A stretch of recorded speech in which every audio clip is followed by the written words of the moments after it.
Hello there, welcome back to my channel. Tonight we're going to create a 2-page scrapbook layout out of a beautiful new collection, and we're going to focus on using unlikely icons to create beautiful pages and to cover our themes. We're going to be using the brand new Painterly Pears collection that includes the beautiful Mossy Meadow and gold ribbon, some low profile sparkle dots in coordinating colors with the collection, the Perfectly Pears stamp and die bundle that creates all kinds of pears, and it cuts out pieces right out of the pattern paper, which is a signature for Stampin' Up. I love this little distressed piece that you can cut out and put in the background. It has this great leaf stem here that you could put smaller florals on. And then, of course, it makes several sizes of pears. We have a cluster of 2 pears and then a really large stand-alone pear, and it has sentiments and things that coordinate. There are several of the dies that coordinate with the pattern paper, which again is a signature of Stampin' Up! That I've really grown to appreciate and love. Some people love to stamp and die, and some people love just to cut these shapes right out of the background paper and to be able to use them immediately on cards and layouts without any fuss or having to stamp. So you have the large pear that will cut out of the pattern paper, the double pears, the 2 leaf set, and even these florals or flower blossoms cut right out of the back of the pattern paper as well. And I really love that. I used both kinds, and the Secret C is the pattern that I'm in love with. We have the Secret C graph paper here. Lots and lots of very busy pear patterns that are gorgeous, but they're very busy. I love this wreath style pattern. We have more neutral tones on the back, little bits of Calypso coral. It's mixed in with the yellows and the greens, and it's such a natural tone. And you might be thinking, well, it's beautiful, but what on earth can I use this for? So we're going to focus tonight on unlikely icons used for many of our themes, and seeing how those can fit well with a variety of themes. Now, the Painterly Pears doesn't have any cardstock that is included in the Suite collection, but I did pull out quite a few sheets there to just simply show lots of the different colors that could go with this collection according to Stampin' Up! And I usually trust their color palettes. Now we're going to actually stamp some pears. We need to do the heavy lifting and get some icons and some bits into our junk gypsy tray. So I'm going to tap into the Darling Duckling, and I'm going to stamp the background in Darling Duckling. Now I have some Mossy Meadow and some Old Olive, and I'm going to actually run some of the darker color along the lines of the pear, thinking about it being darker on the outside. I'm going to blend that in with a little bit of the medium Old Olive color. So we've got the darker color and the lighter color on the outer edge, and then I'm going to go over the top of the pear again. It wasn't my favorite, so I'm going to take another run at that, and I'm going to do the opposite side. So I'm going to clean off my stamp. I'm going to go into the lighter yellow, stamp that on the base. Now, thinking about my stamp turned the opposite way, I'm going to actually color the opposite side on my stamp. So I actually was thinking about it backwards the first time. Now, I've done this many times after this, and it's taken just a little bit of practice to figure out where I want my darker lines. And so you can get them a little more faint, a little more blended in, maybe a little less green or a little more green. But the beauty of stamping the pears, or even a real pear, they are all different shades, right? You can have a pear that's completely yellow. You can have a pear that's completely green. You can have a pear that's a combination of colors. And it's such a beautiful way and an easy way to stamp these and make them look so realistic. I'm in love with that. Now you can take the double pears and you can do the exact same technique. So you can go ahead And you can do your base color, your base yellow color. Now you can use Daffodil Delight. You could even use Crushed Curry if you wanted to go really bright. I think that's a little bit too bright. And then you can also use our brand new Darling Duckling. They do recommend Darling Duckling with this set. I have a tendency to gravitate toward Daffodil Delight just because it's one of my favorites, but both of those colors will work really, really well for stamping the pears. Love that. So now you can see how that looks shaded, and that looks very realistic, and I love it. So I'm going to finish up a couple of these pears, and then we're going to grab our Stampin' Blends markers.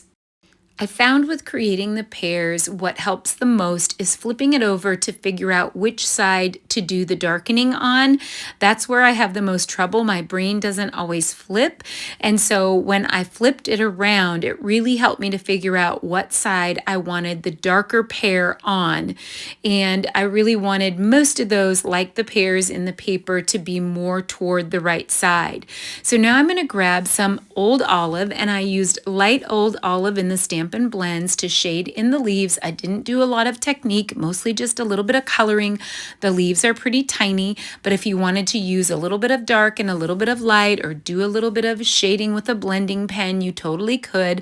I just literally colored mine in, and then I used the light pecan pie for the pear stems, and that gave me a beautiful extra addition to the pears that are in the pattern paper. So now I am going to show you how I decided to handle that gorgeous, gorgeous paper with the center cut out of it. I actually cut it into an L by cutting an 8x8 square out of the lower right corner on the left page and the lower left corner on the right page. And we're going to do a little bit of covering up of that. You actually don't need the white in the background, but I was a little worried about having coverage. So I do have a 12x12 Willow white in the background. I'm going to follow up this video this week with a second video showing you how I used the interior piece. I love papers like that, and sometimes I'll just distress the middle, do a little inking in the middle, and make the focal elements in the middle, but I wanted to be able to stretch this without ruining that gorgeous background and stretch it into two layouts. So now I'm going to do some layering here, and you could definitely do some gutting and save quite a bit of this paper. I wasn't thinking when I was putting it together, and I didn't gut those papers, but I made a 10x10 Mossy Meadow, a 9 3/4 by 9 3/4 Willow white, and then the pattern paper in the middle is 9.5 by 9.5. So the cardstocks, you could definitely gut both of those and save some bulk there, as well as save some paper. So we're going to decorate the interior piece very simply. The Darling Duckling graph is 3.5 by 8. The Calypso Coral cardstock is 1 5/8 by 8 with most of the bottom tucked under. And the final answer for the dark floral is 1 by 5. Now the strips might look a little longer on my prototype here. It's because I'm giving you the final measurement so that you don't have to waste any. A lot of times I'll put my pieces in place, and then when I get coverage of those pieces with all the bits that we've created, then I know that I can save you paper by letting you know the final amount that's actually going to show, so you can piece all of that together. Now I know that I'm going to do a really cute cluster at the bottom, and I'm going to arrange the photos first. So I'm going to use a 5x7 over on the right, and I want the white photo mat under it to be a little bit larger, so it's 5.5 by 7.5. And then over on the right, I have photo mats underneath, and the photo mats are the actual sizes. So the Willow white photo mats are 4x6, the two larger ones, and 3x4 vertical, the two smaller ones. And then I'll actually trim my photos down by 1/4 of an inch so they won't be standard size. So they're going to be 3 3/4 by 5 3/4, the two larger ones, and then 2 3/4 by 3 3/4, the two vertical ones. Now we're going to add a strip over here of the Darling Duckling graph, and of course it's going to be the same size as the green paper there, which is 9 1/2. And then actually we're going to add that on both sides, and it is a 3/4 inch piece, and we're going to add some ribbon to the top of that, and I think that's going to be really pretty. So if you haven't noticed, that ribbon is more gold on one side and more green on the other side, but both sides of the ribbon have bits of gold and green. It's just that they're a little bit more golden on one side and a little bit more green on the other, which gives the ribbon versatility. So I'm going to use some score tape here and run that along the Darling Duckling graph paper, and then we can add the ribbon to that, and it will secure that ribbon and make that ribbon nice and straight. And then we're going to add a couple little loopy loops on that just for a little play on fun. Now you're going to notice that I have no photos on this layout, but at the end you're going to see me insert my photos, because at the time when I created this layout, I actually created 12 pages at once, 6 2-page layouts. I got started with this collection and I was just going to do a little bit with the collection just to show, how it would look and make maybe one nice layout with it, and I just couldn't stop. I did not expect to like it so much, and I couldn't stop working with it, and I ended up using almost every bit of it up to the point where I didn't even really have enough left for cards. And so I created 12 pages with this, and I'm going to, of course, turn that into a 12-page workshop. But at the time, I just didn't quite know what to use what photos to use with this. Now you can see I've just added a couple extra pieces of ribbon, folded those under, and added a glue dot. So I love just making a couple little loopy loops there. You could also do a bow. A bow would be really pretty. So now I've actually created, I believe it's 2 3/4 by 2 3/4 inch circle, and I've used the stylish shape circles, and then I journaled on vellum by typing in a Word document. And I'm going to add a couple more of those stylish shaped circles because I love the pears, and we created all kinds of bits to be able to create parts and pieces for these layouts, but they really need landing spots. They need little parts and pieces to be able to have landing spots for all of these pretty little bits. So I actually created a Calypso coral cardstock circle and a secret C circle. The secret C circle is 2 inches, and the Calypso coral circle right here is 1 1/2 inches. And then I'm going to add 2 large pears to that, top those with some of the leaves that are cut right out of the pattern paper, and then add a double pear to that. And I think it would be really pretty if we added just a little bit of that gold ribbon under there by folding it. And then we can also add some of those flowers that you can cut right out of the pattern paper to that. Now also in the stylish shapes, there are banner pieces. So I created a larger banner piece out of Calypso coral cardstock, a skinnier banner piece out of the Darling Duckling, and then created a white one with the time to celebrate on it. So I don't think I mentioned it in the beginning, but I actually wanted to just get by with the sentiments in this set, or maybe add sentiments that might be non-traditional, that might be considered only used for cards. So I added something called More Messages. More Messages is a set that stamps every single sentiment at once and cuts every single sentiment all at once out. Now I'm adding congratulations to the top because I was thinking this might be a really cool congratulatory layout, like celebrating something like a promotion or a graduation or something like that. And I do end up changing those a little bit, and you're going to see that here in a little bit when I add my photos. But we need to have a little bit of balance.